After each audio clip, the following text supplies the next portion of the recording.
Dinner.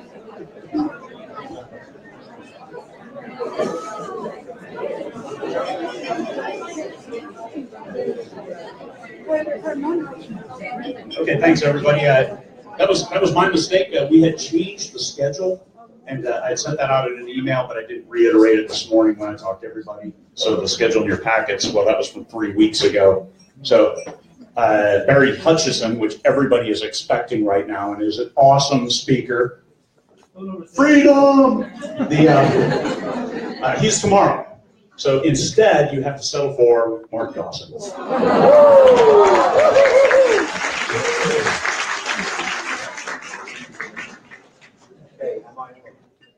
can you hear me? Okay, so normally if you've seen me speak before, I'm a little bit more professional, should we say, than I'm probably going to be today. Now, there's a few reasons for that. I'm moving house tomorrow. And Greg was kind enough to rearrange the schedule because we're being moved out tomorrow. My cat died yesterday. That was bad. Get it on Facebook. I've got 2 kids, and it's pretty crazy. So it's not quite as slick as I like it to be. I also have not done this presentation before, so it's all quite new. And I think it will run best if, first of all, Craig keeps me on track with time. And I'm very happy to kind of take questions as we go through this, because this is not going to be wonderfully structured, but I think there's some good, useful information, especially if you prompt me in the right direction to answer the questions that you want me to answer. So, with that, Craig, go back to your desk, please. Another problem we realised, I brought my Mac without the right adapter today, so Craig is very kind in running this from his laptop. So he is my, I'll prompt you with, etc. So yes, so you may have heard of me before. I got a couple of businesses. So there's the fiction side of things, and then there's also the self-publishing formula, which is kind of the education and author help business that we've built. But in terms of the fiction side of things, let me just grab my phone so I don't have to keep looking back at the screen. So in terms of the fiction side of things, I'm a hybrid author. I am published by myself, obviously, also by Thomas and Mercer, and then in translation around the world. I'm a multiple USA Today bestseller, also hoping to hit the list. This week I have a book club today on a book that we're going to be looking at in a minute. Multiple category bestseller across all of the retailers, as I say, in translation in places like Germany, Italy, Czech Republic. Audible bestseller, my books sell pretty well. Actually, Audible made a bit of an error not too long ago. They sent me a spreadsheet that was supposed to say it was just my royalties. It was everyone's royalties, so I know exactly where I am on the chart. This isn't being recorded, is it, Rick? Yes, it is. And the really, really cool news, I signed a deal not so long ago. I can't say too much about this, but there's a TV series in development in Hollywood. I'm going out to Los Angeles in the summer to talk about. So that's really cool as well. This is slick. So, non-fiction side of things, we've taught, that's slightly out there, we've taught more than 2,000 authors in the 101 program, which is kind of a foundational program to get people started from the moment they finish their manuscript to getting it out there. And also in the program that I'm probably best known for, it used to be called Facebook Ads for Authors, it's now called Ads for Authors. That's what it says in the tin. It's things like Facebook Ads, AMS, BookBub CPM, and other bits and pieces. We've also, yesterday in fact, just launched a very short course competitively priced on doing your own covers. We have a weekly podcast on Friday, not as good as Joe's podcast. Where's Joe? There's Joe. Yeah. Not anywhere near as good as Joe's podcast, but pretty good, we think. So you can get that on Fridays. And we've done things like we partnered with Amazon for Young Storyteller. We've had the SPF Foundation in conjunction with Reedy. Where's Ricardo? There he is, yeah. In conjunction with Reedy, so we're giving the courses, and Reedy have generously given some money to help authors who might not otherwise have been able to promote their books properly. So, next one. So this is all going to be very, see how unprofessional I am. I will translate truncated headlines, but the bottom line is, I was thinking about coming to do a Facebook ads talk, but you've had Michael talk to you, and I'm sure expertly on Facebook ads, so I thought I'd do something a little bit different. And what we're going to look at is an experiment that I started in December, which was to take some of my John Milton books, put them back into Kindle Unlimited, and just to see how I could promote those and see how that went. So we're going to be looking at that today. We're going to break it down into three fairly distinct sections. First of all, making the decision, then implementation, and then the results that I've had so far. Go for it, Greg. So, first one is making the decision. So I wanted, first of all, to kind of de-risk this as much as I could, because although I love Amazon, Amazon is by miles and miles my biggest retailer. I also love Apple and Kobo and Barnes and Noble, not so much Barnes and Noble, but I love Kobo and Apple, and places like Dawson Digital with Dan, all those guys. And what I also didn't want to do was piss off my readers, because I've got quite a lot of readers who I wasn't sure would buy on Amazon, so I wanted to kind of de-risk that as much as I could. So what I did, and this I haven't shown this before, was I surveyed my readers both on Facebook and through my mailing list. And this is what we saw. So this is on Facebook. So I put up a Facebook poll, and I probably got about 27 to 30,000 fans on Facebook.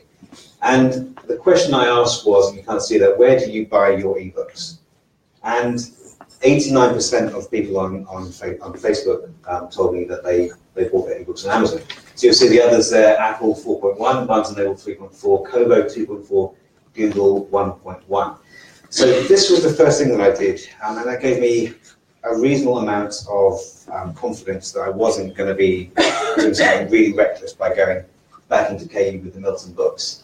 And then I do a survey of my readers every Christmas. It's one of the favourite things that I do throughout the year, and I think on my list is about 100,000 people now. So they all have got this survey, and of the people who answered this particular question, I wanted to know, first of all, are they in Kindle Unlimited? So you'll see there 22.4% of people were in, and 77.5% were not.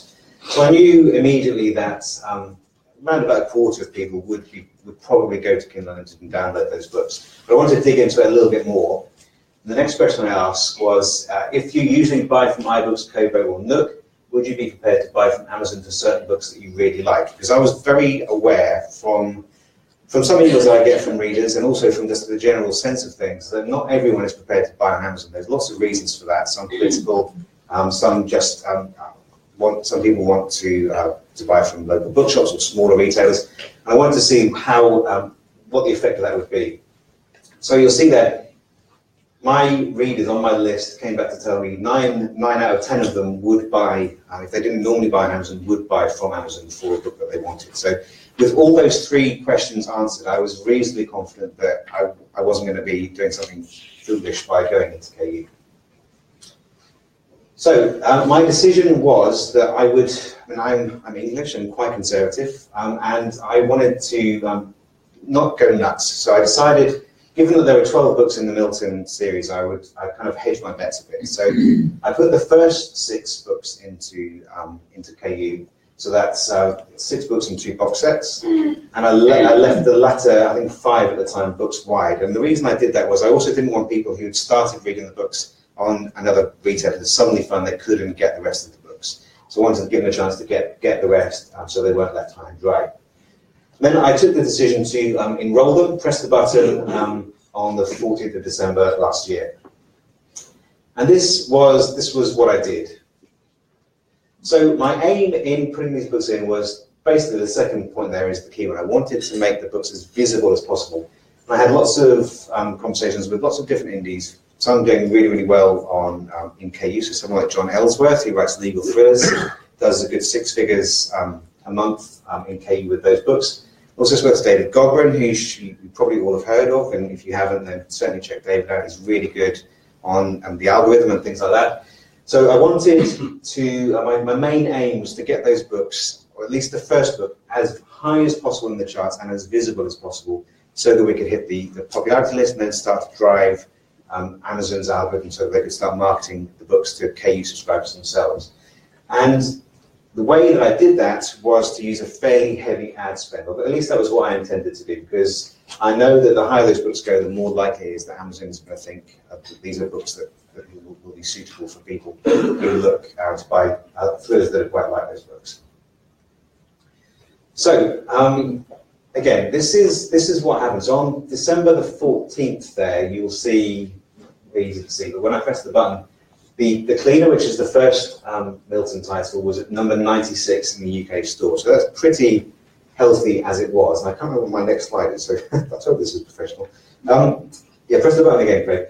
So you'll see there, December the 14th at 96. So immediately, with no promo whatsoever, it doubled in rank. So it went to 43. Now, I can't tell you why that is. I have a suspicion that the algorithm gives some kind of preference to books that are in KU. That's pure speculation on my part, but I can't think of what else may have driven that. So a book that was just inside the top 100 goes into the top 50 with no, basically me just enrolling in KU.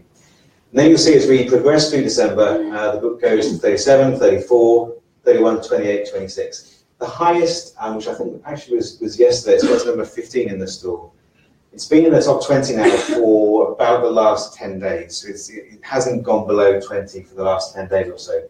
And the lowest it's been in that period is 50 in the store. Let's quickly think of mine. So let's look at some of the things that I did to increase that rank and to keep it as steady and as high as I could. The first thing was by going to AMS, so Amazon Marketing Services ads.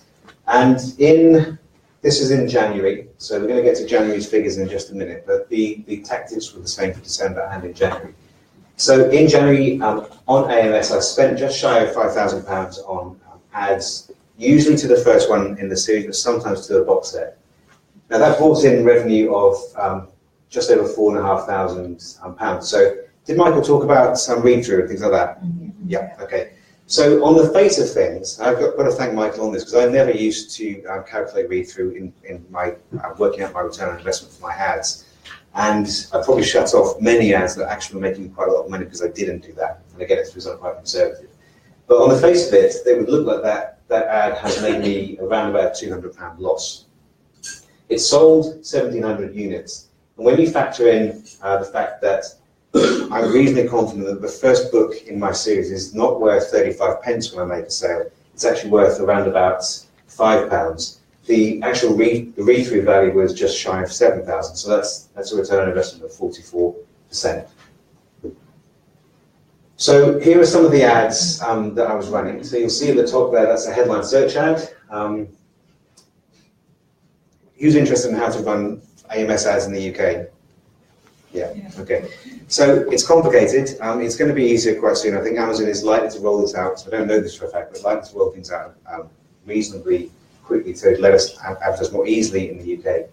But to get the ads at the moment, you need to set up a vendor account, and you also need to be registered for VAT. So it's not easy. And when I set the account, that VAT requirement wasn't in place. But you can do it. So basically, a vendor account. So that's if you're selling widgets or non-book items, T-shirts, whatever. Once you've got the account, you can advertise anything on the store, including books. So the headline search ad, that appears at the top of search results when people are searching for things. So if people are searching for lead child, for example, there's a good chance that that ad will come up at the top.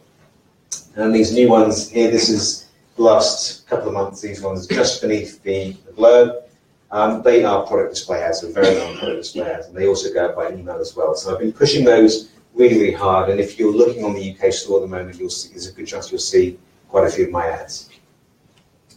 Okay, so the next plank of the strategy was to look at Facebook. So normally my ratio tends to skew much more towards Facebook, but I've been finding AMS ads much more reliable at the moment.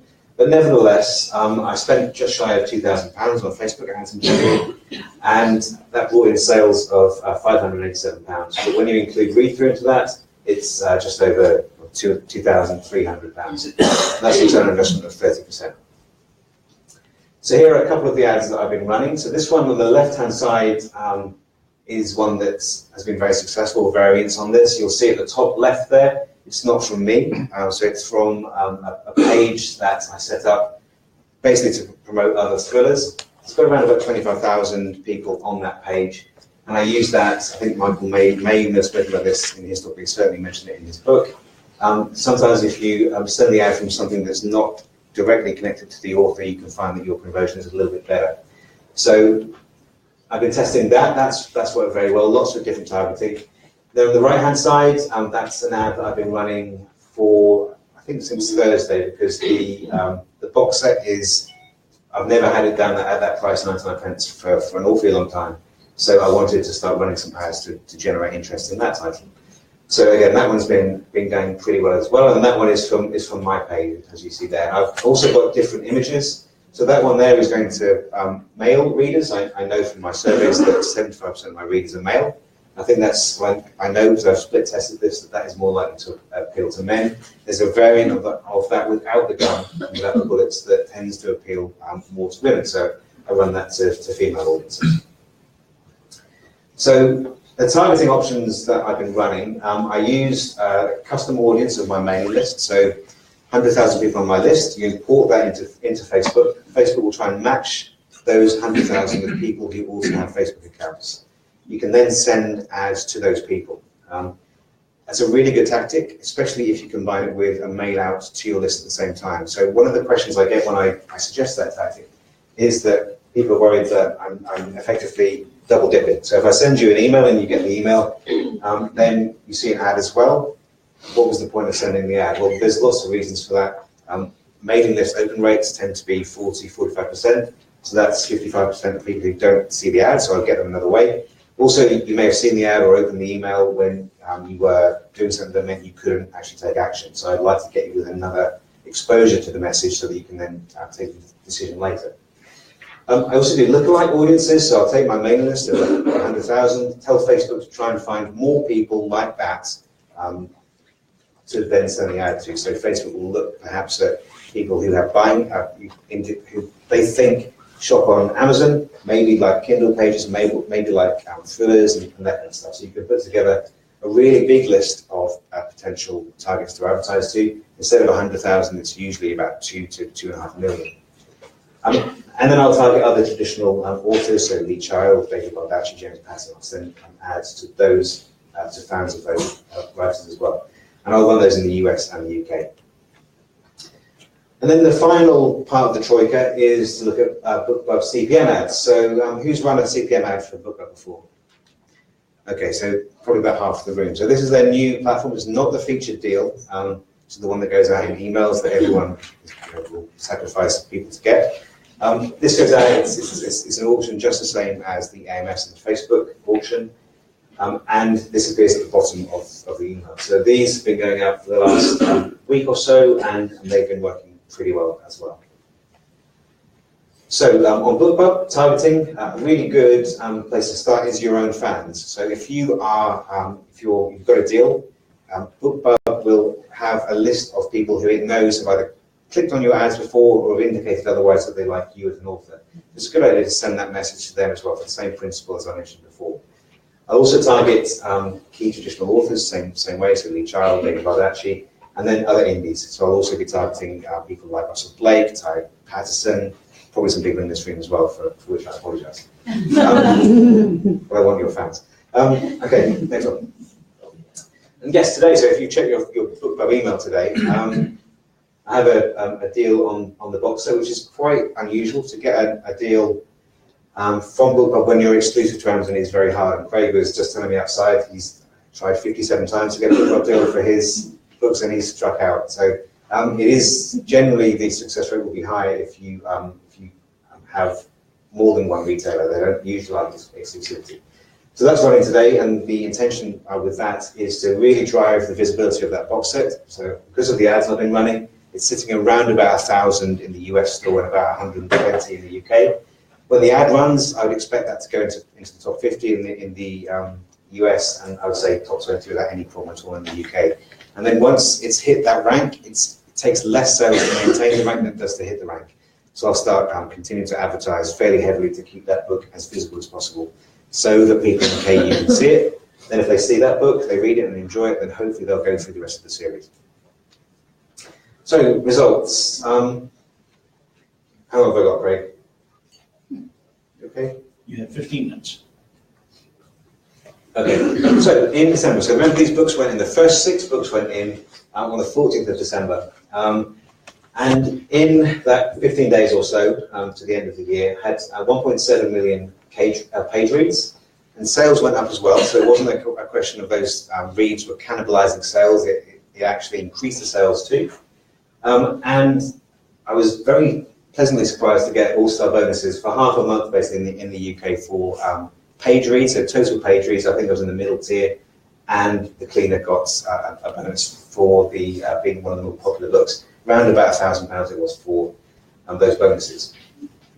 Now, if we look at the last 90 days, you'll see where the big arrow is. That's where I switched on when I push the button and put those books into KU. So you'll see that it's had a really profound effect on how sales have gone. So if you go to the next one, Craig. Thank you. So progress has been steady throughout the month. Interestingly, the growth has been mostly in the UK. So about 80% of my sales in January were in the UK. Now, normally, that's the other way around. I tend to do very well in the US. So the US has been steady, so it's not decreasing. In fact, it's gone up a bit. But growth has been marked in mostly in the UK. And because things have gone as well, better than I thought they would, I've actually taken the decision to add in another 3 books. So there's the first 9 books now, and 3 box sets are now in KU, leaving the last couple out. But I'm pretty sure it won't be too long for I basically get all in with the Milton books in KU. So 9 titles. In January, it had 6.8 million page reads, which for Michael will be like a small change probably, but it's still pretty good from a standing start. Sales have gone up 78%, which is something that I was particularly pleased to see. So it wasn't again a case of those reads cannibalizing sales. Sales have actually gone up too, and it's nailed on that I'll get all-star bonuses in the UK. I think probably in the top 5 from what I can work out.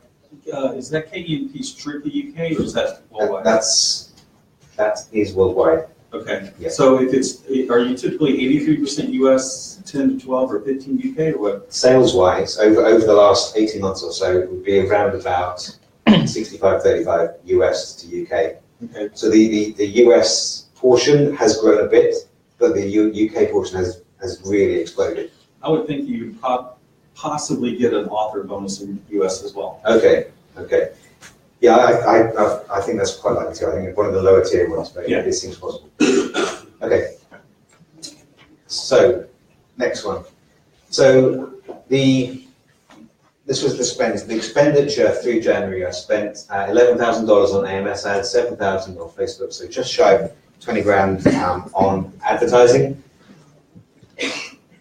Well, that was the result. So $86,000 through 1 month on those, mainly on those 6 books, 9 books when you look at what happened towards the end. So I'm really extremely pleased with that. That's on pace for a 7-figure year. So I'm really happy with how things have gone, and very likely now to put the rest of the books in. So, sorry, my slides are just cut there. Let me just give you the final. So yes, the takeaways. Visibility is, I knew this would be the case, but it's definitely, visibility is really key to a successful introduction to KU. So it's worth perhaps investing a little bit upfront, perhaps in a 99-cent or 99 pence book to get the book reasonably visible before you actually put the books into KU. I suspect, as I said, there's some kind of bonus that is hard to quantify from books being in KU. It isn't necessary to speculate to accumulate, so you're going to need to spend a little bit in order to on advertising to get that book out there. But you don't need to spend 20 grand. Obviously, you can spend whatever you can afford, and then reinvest the money that you made in that particular month, and then spend a bit more on ads the next month. You should advertise on all channels. So the ones, as I've mentioned, the ones that are really key right now. AMS is very important. Facebook. Some people will tell you that Facebook ads are dead. Don't believe them for a minute. They're still really, really effective, especially with the algorithm change that was mentioned a couple of weeks ago. Definitely need to go on Facebook. And BookBub CPM ads are really good as well. And then listen to people like Michael and be very careful to calculate what you think is a reasonably accurate idea of your read-through. So this is only going to be applicable if you write in series, but just think about it from typical reader behavior. If you read the first book in the series and you like it, what book are you most likely to read next? It's probably going to be the second book. So that is definitely a phenomenon that you can see happening and measure to an extent. I think, yeah, that's pretty much it. So, got 10 minutes. If you've got any questions, I'll be very happy to answer them. Right back there. Okay, I wanted to know about the issue. How do you calculate how long a period you leave for the readers to read? Longer is better. So the more data you have, the more accurate it will be. But you could do it over a month. I would say do it over a year. Right. Meter is really is an interesting phenomenon. There's lots of ways to calculate it. Michael's way is the best way, apart from asking the retailers. So look at, you've got 100 of book 1, 60 of book 2. Your read through from book 1 to book 2 is 60 over 100. Right. But I knew that was, it's the best we can do, but it's also quite inaccurate because it doesn't take into account like a BookBub spike. You might have on book 3, which might mean that you've got more sales of book 3 than you had of book 2, which makes it very difficult to work out. So I asked Amazon if they could tell me what the read-through was, because they know what the data is. Unsurprisingly, they said no. But the guys at Kobo said yes. So Mark, before he left, hooked me up with their data team, and they were able to give me the information that I needed, and I think reader behavior will be the same across all platforms. And I know using that data that, as I said before, the sale of book 1 usually means, this was only taking 6 books into account, usually means that I can bank on that being worth about £5. Over all of the books, obviously it's more than that.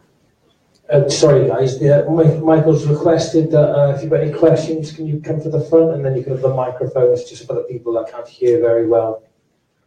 If you just want to queue up by here, that'd be great. I don't know, the British are a bit more reserved. I don't know if the British are going to do it. The Americans be like, yes, yeah.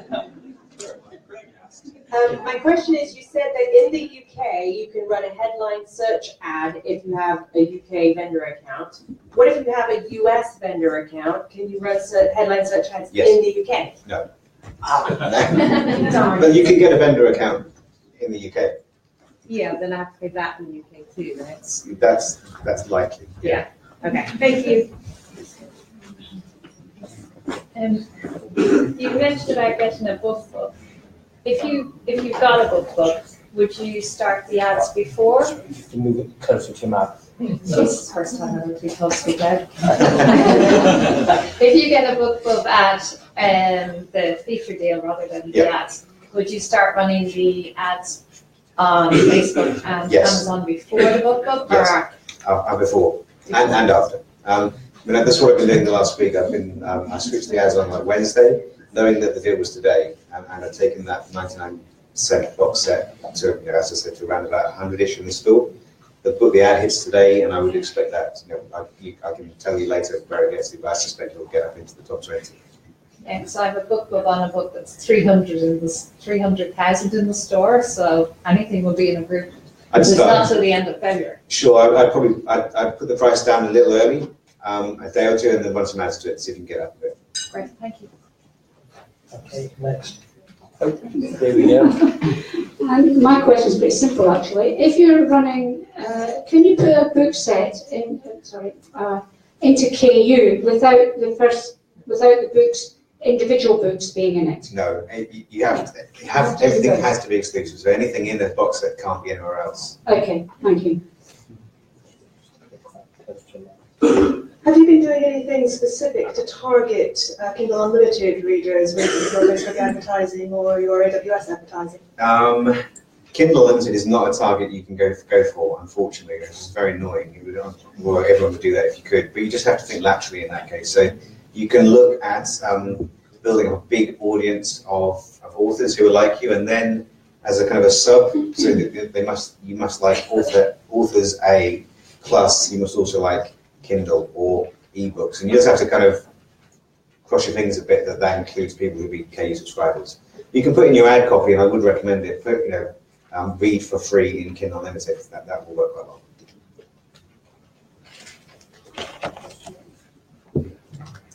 Are both the box set and the standalones in KU? Yes. And do you see a difference in which ones actually have the read-through? Or not the read-through, but the actual reads? The reads. The first one is the most read, and that's because most of my ads are pushing towards that. But I'll keep an eye on that. What I don't want to do is find that everyone just goes for the box set, because I'd rather I think arithmetically it'll be better for me financially if they go through them one by one. I think I'll get more reads that way, but at the same time, it's probably not a big deal. Because I noticed that when I put my box set, most of my KE reads are on the standalones, not the box set, even though both are in. Yeah. And then just a question on Amazon's rules. If you put the box set in on Kindle Unlimited, can you put the standalones? Can you go wide with the standalones? No. Keep it quite clear for now. Yeah. Do you use the countdown deal promotion days or the free promotion days? I would have done. I was really irritated with this because obviously you go to the KCDs. If I'd done that on the box set, I would have been getting 70% off of 99. As it is, because BookBub gave me worldwide deals, so including Australia and Canada, you can't do KCDs in Australia and Canada, and you can't set two different prices with two different royalties. So I just had to, in the end, just kind of go, fuck it, and put it. So let's put it down to 35 cents across, 99 across the board. So you did the countdown deal then? No, I didn't, because you can only do countdowns in the UK and US. So the alternative would have been to email BookBub and say, don't run the deal in Australia or Canada, but I don't like pissing BookBub off, so I decided to just go for it. We've established that with Michael, the audience likes the word fuck, so you're quite Great, excellent. crack on with that. We're way past that barrier, aren't we, Michael? So I'm not gonna fuck, but can I just quickly ask you? On Facebook, you mentioned Amazon's golden box sets. What on earth are those? Gold box. Yeah, what are those? Yeah, so I put a post out in the SPF community. Amazon has lots and lots of different merchandise promotions. So you have things like the KDD, so the Kindle Daily Deal, Kindle Monthly Deal. So these, if you get an email from Amazon saying, would you like to be in one of those things, just say yes. No bad things happen on those deals. But what they also occasionally do is they do what they call gold boxes. And I've only had one before. They're very heavily merchandised, so it's not algorithmic. But you probably have to know someone at Amazon to get that. So I think it's in about 6 weeks' time. There'll be an email going out in the UK which will have will only have my books in it. They'll all be down to 99 pence, and I'll get 70% on all of those. And the last time I did that was the day I was going on holiday, and within an hour I paid for the holiday. So they're very, very effective. So we'll see how they go. I'll report how that goes. So my question is about the AMS ads. How many did you put up in the end, and what was the average click-through cost per click run? An average, that would be possible. I run about 600 or 700 at a time. Wow. So I'm testing this piece of software, but I haven't really pushed it out too hard yet. It's something called Prestazon that I recommend. I've seen some authors have got hold of this, and it makes it a lot easier to manage that kind of ad traffic. But I'll run ads at all kinds of different bid levels, from 10 pence or 10 cents all the way. We've got one in the States at $5, so I'm prepared to pay $5 for a click. Never gets that high, but I want to beat everybody on that ad. And I mean, you'll see, you guys know there's a guy called Scott Pratt, who writes legal thrillers.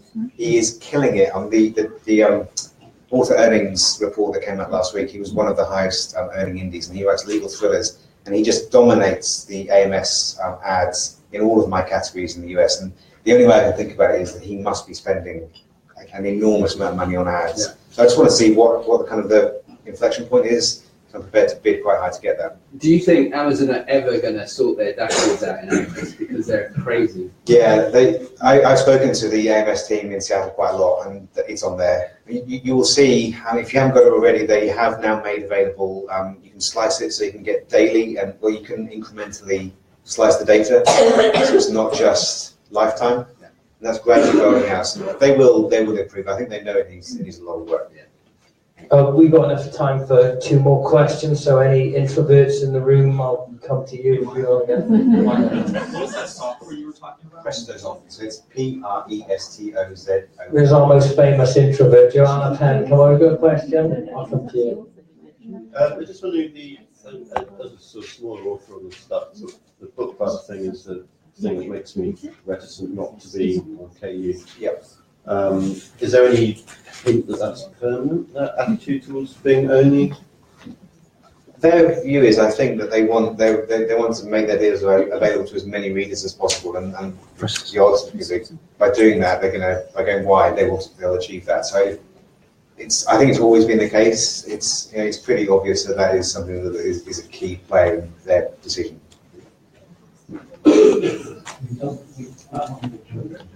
What is the program you said, please, It's Mark? called Presto Zon. So it's quite expensive. It's about $30 a month.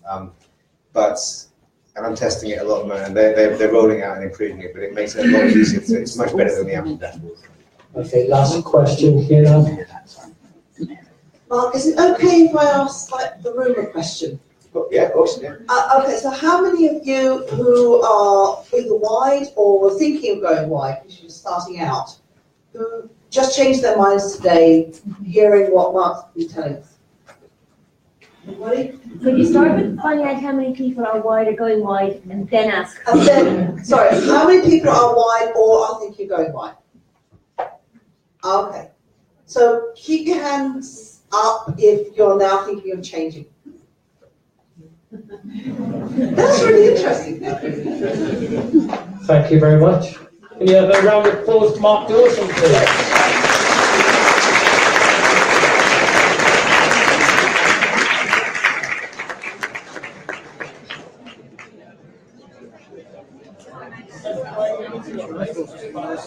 Yeah, certainly does.